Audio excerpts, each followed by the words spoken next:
Aadmi Party continues to mount its attack on the BJP over Arvind Kejriwal's arrest. AAP MP Sanjay Singh made an explosive claim, saying that it is the BJP that is involved in the liquor scam by releasing pictures of Liquorgate accused Magunta Reddy with Prime Minister Modi. AAP MP Sanjay Singh claimed that he will soon expose the conspiracy behind Arvind Kejriwal's arrest. Meanwhile, Aam Aadmi Party faced backlash from Bhagat Singh's kin, Yadvinder Sandhu. Now, this after a photograph of Delhi Chief Minister Arvind Kejriwal behind bars was flanked by portraits of Bhagat Singh and Dr. B.R. Ambedkar. Sandhu said that the attempt, it seemed, was being made by Aam Aadmi Party to compare Kejriwal with legends and that AAP must refrain from doing so. After backlash, AAP has now used the picture of Arvind Kejriwal behind bars in their banner. The BJP has also slammed AAP, saying Kejriwal must resign first. Election Commission, meanwhile, has sent a notice to Delhi Minister Atishi, seeking her reply by Monday after Atishi alleged poaching bid by the BJP just a few days ago. लोग तो जाके शहीद आजम भगत सिंह की जहां तस्वीर देख लेते हैं, वहां सेल्फी लेते हैं, उनके स्टैचू पे जाके सेल्फी लेते हैं। इसमें मुद्दा क्या है, सवाल क्या है, मुझे बताइए ना।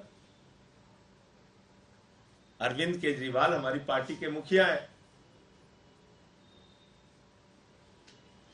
और उनकी तस्वीर अगर शहीद आजम भगत सिंह जी के साथ है या बाबा साहब जी के साथ है, तो ये अधिकार हर एक नागरिक को है कि वो महापुरुषों के साथ अपनी तस्वीर लगा सकता है। ये शराब घोटाला घोटाला घोटाला, ये शराब घोटाला दुनिया की सबसे बड़ी पार्टी भारतीय जनता पार्टी ने किया है और इसके अंदर कोई छोटे मोटे लोग शामिल नहीं हैं। भारतीय जनता पार्टी के शीर्ष नेतृत्व के लोग इसमें शामिल हैं। हैरानी की बात सबसे ज्यादा ये है कि ये 6 बयान और बाप के 2 बयान गायब कर दिए जाते हैं। 5 महीने की जेल के दौरान दिए गए बयान, ईडी कहती है इस पर हमें भरोसा नहीं है और उसको रख लिया अनरिलाइड अपॉन डॉक्यूमेंट्स। बाप बेटे के 9 बयानों में कहीं भी अरविंद केजरीवाल का जिक्र नहीं और बाद में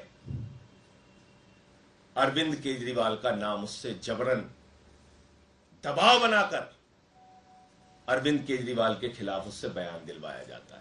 आज क्या हो रहा है, विपक्षी नेताओं को जेल में बंद किया जा रहा है। चुनाव में सबको समान अवसर नहीं है और कई मुकदमे एक के ऊपर एक, छोटी छोटी, और हमारे पार्टी के ऊपर इतना बड़ा जुल्म किया और इतने हमारे को पेनल्टीज डाले। 3,567 करोड़ रुपए का हमारे ऊपर उन्होंने पेनल्टी डाली। क्या ये लेवल प्लेइंग ग्राउंड है? और ये हमारे ऊपर आज हो रहा, कल मीडिया के ऊपर होगा, मीडिया हाउसेस के ऊपर होगा, सबके ऊपर होगा। तो इसीलिए इस देश के डेमोक्रेसी को बचाना है, संविधान को बचाना है। इसलिए हम सब लोग, देश के लोग एक होना चाहिए और लड़ना चाहिए और जो ऑटोक्रेटिक मोदी साहब है उनको हटाना चाहिए।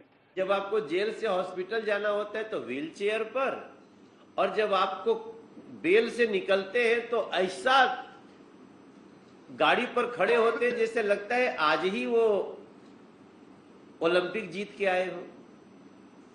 बेल को ये सब रिहाई समझने लगे हैं। इस देश में आपको 50,000 से ज्यादा ऐसे केस मिलेंगे जहां बेल हुई और फिर आजीवन कारावास हुआ। आप सोच के देखिए, बाबा अम्बेडकर जी क्या सोचते होंगे, शहीद भगत सिंह क्या सोचते होंगे। ऐसे भ्रष्ट और करप्ट लोगों के साथ हमारी फोटो टांग दी। ये देश के लिए लड़ने वाले लोग थे और ये परिवार के लिए धन इकट्ठा करते हुए, शराब घोटाला करते हुए जेल गए लोग हैं। सुनीता जी, आपको ये पाप नहीं करना चाहिए था, आपने बहुत बड़ा पाप किया है। और मैं कहना चाहता हूं, जैसे अरविंद केजरीवाल जी को इस पाप की सजा मिली है, आपको ऐसा पाप दोहराना नहीं चाहिए। ये पाप का सजा भुगत रहे हैं अरविंद केजरीवाल, जिनको बच्चों का शराब लगा है, जिनकी जूठी कस्में खाते थे, उन माताओं का शराब लगा है, जिनको अरविंद केजरीवाल जी ने नशा परोसा, इसलिए वो जेल गए हैं। और ऐसे जेल में आदमी की आप फोटो बाबा साहब अम्बेडकर जी के साथ लगाएं, शहीद भगत सिंह जी के साथ लगाएं, ये उनका बहुत बड़ा अपमान है। ये अपमान आपको नहीं करना चाहिए था।